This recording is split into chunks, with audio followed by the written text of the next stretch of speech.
Okay, we've got the head off our engine now, and I've set up a digital dial indicator just so you can see it.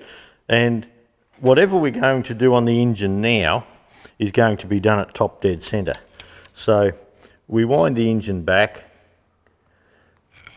and you can see I've set the dial indicator up. So when it gets to 0, we're at absolute top dead centre. And there we go there. So we're not going to turn the crank now.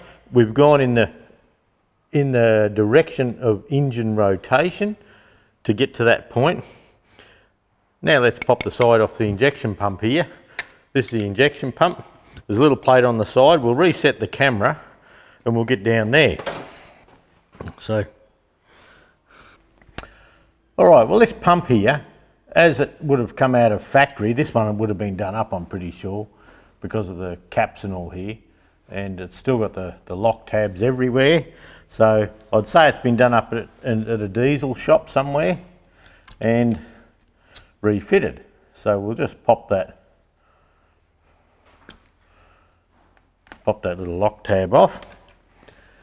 And something to take note of is on the injection pump drive flange here, the pump is about 1 millimetre higher than the mark on the injection pump drive housing here. So whether that affects anything, I don't know.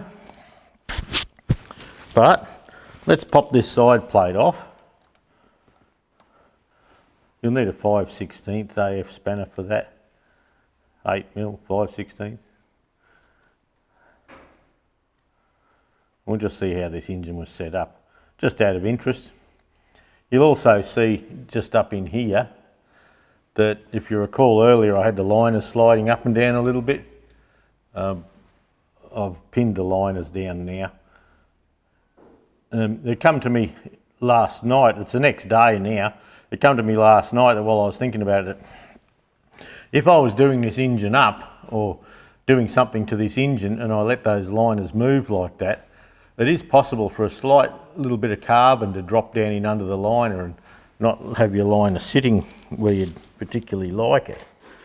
So I probably, if I was doing the engine up for myself and I wanted to keep those liners in place, I would have clamped them earlier. So we'll just give this a bit of...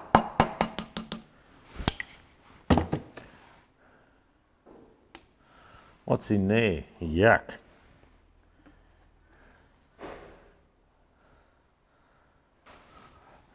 This may well be why the engine wouldn't run, or why they couldn't get it running and wrecked it.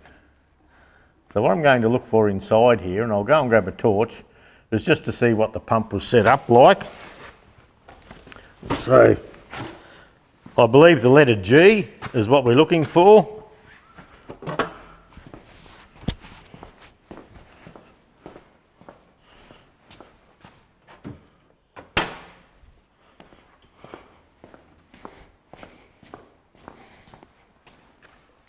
Okay, I have my O-Light torch. They sponsor the channel. Gosh, shit. I don't know if you can see in there, but the rubbish in there is just incredible. It's actually too rusty. Look at the water that's been in that pump. It's too rusty for me to see and check where the timing was. Yep, I'd say this pump's toast. There's a little mark on the circlip.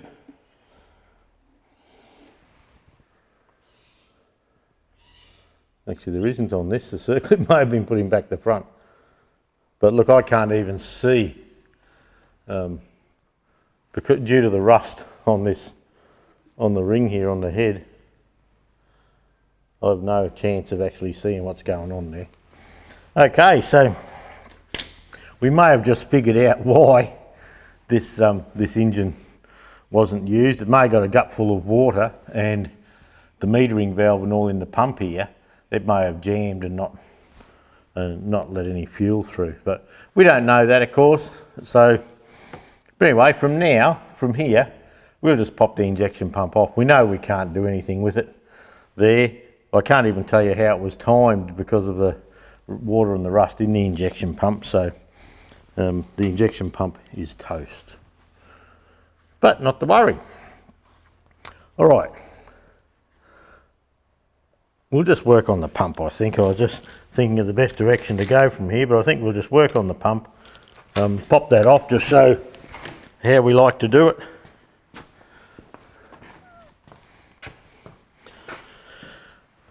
And you can see on the, just have a look at the monitor here. Yep, you can see down there that the nut's actually turning as well. Same there. Okay, let's find ourselves a nice little thin 9/16 spanner.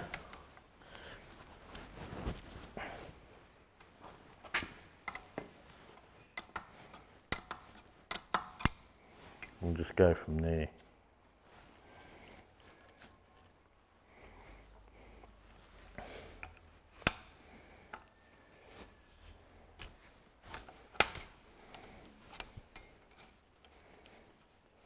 I can't recall ever seeing a pump so bad. Well. What do you want for nothing?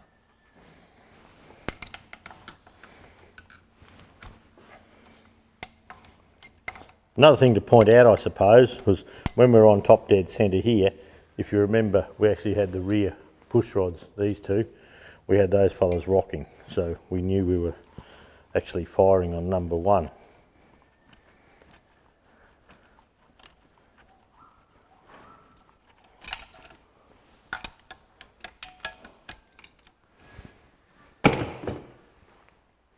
And you can just see the lift pump here. And on this fuel lift pump, they actually changed the lift pumps.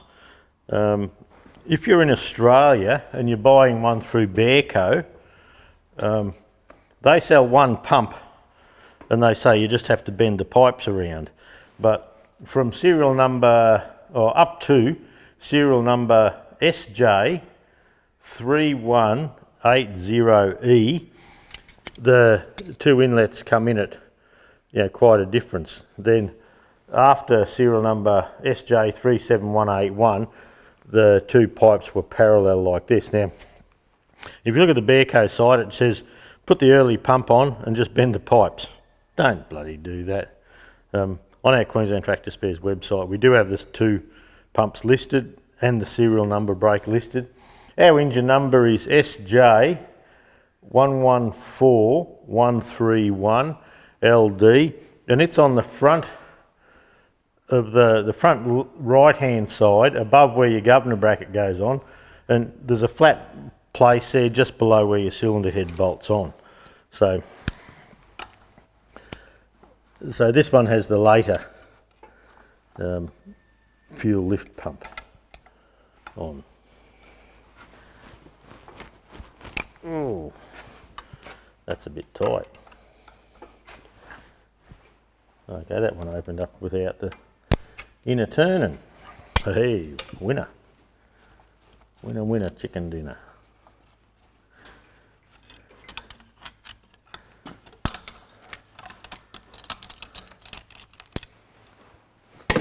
Pop that in the tin. These are all over the ship. Now, I think this one's 5/16 where there's a little spacer that goes in there, so we'll get that out of the way, and I'll find a handy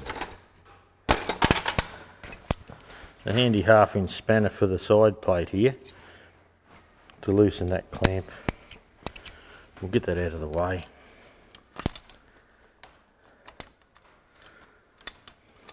I think we'll pull this injection pump apart now. I'm just interested. There may be a part that's useful for something else, maybe not.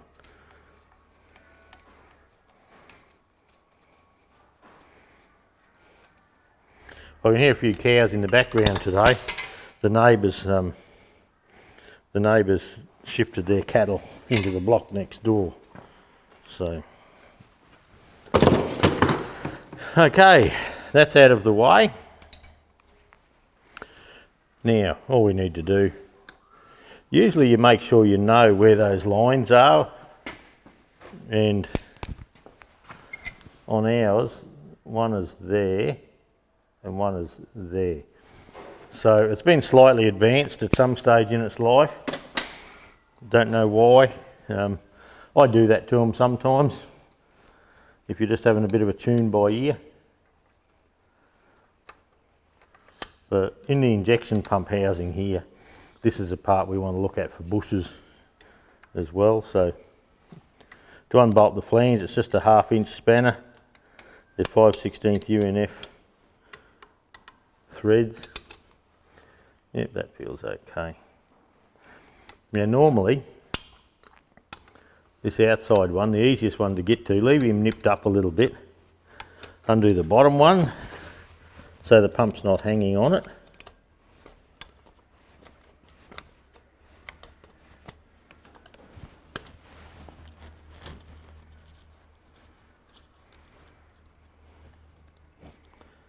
And we have a flat washer.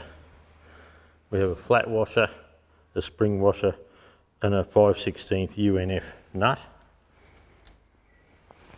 Then I do the inside one at the top. And by leaving this one reasonably firm, you can work on this easily without the pump wanting to hang down on it and make it a bit difficult.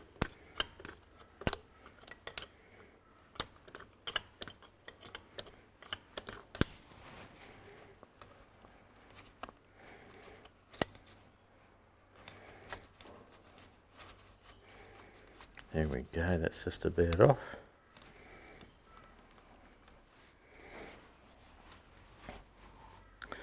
And try and catch the washers.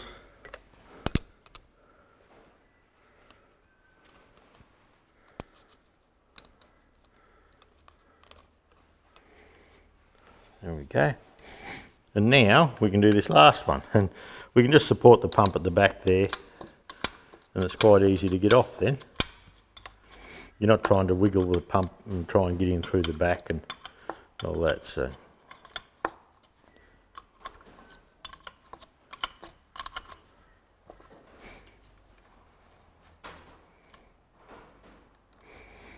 with the injector pipes loose, or often loose, you can actually see the range of movement you can get with the pump.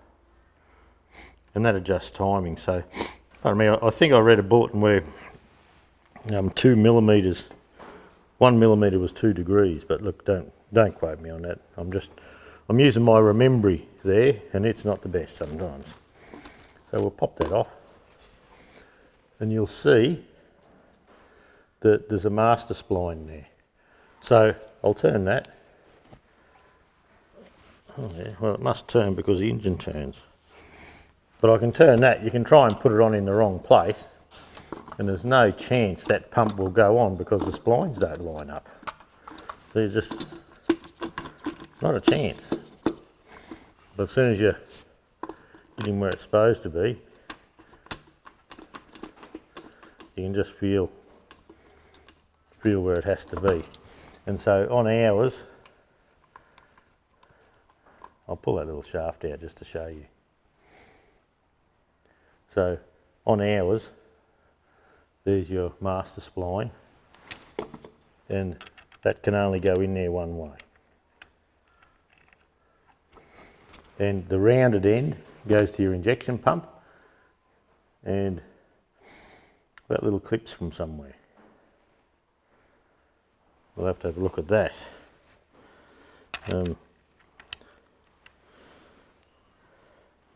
Be good to be able to see stuff, wouldn't it, really? And see, the clip's not from that end because when you push the pump in, it hits the nut inside there and it can't go any further. Now this little sheared section here, I believe, is if your injection pump jams. Where are we? Up there. Pardon me. If your injection pump jams, it should shear that off before it breaks the head off in the pump. Not sure about this one, but anyway, that's the pump out of the way. I'll put it over the back here, And some of the things I was hoping to show you with that pump, as in how it was timed and all that, I can't really show you. This plate here is where the cam followers are. You can actually see where the push rods go up and down in there. This housing here is your injection pump drive, and one of the bushes we can't buy is on this idler shaft here. They can get a bit worn, and I do have bulletins, and I'm just trying to work out how to get the bulletins to you. I can't sort of show all of them on YouTube because there's just too much of it, but they found in the early engines with a paper gasket here that the paper gasket would compress over time and it would take the gear backlash out and bugger the gears up. So they ended up putting an aluminium one with a gasket each side to give backlash. But look, we'll sort that out.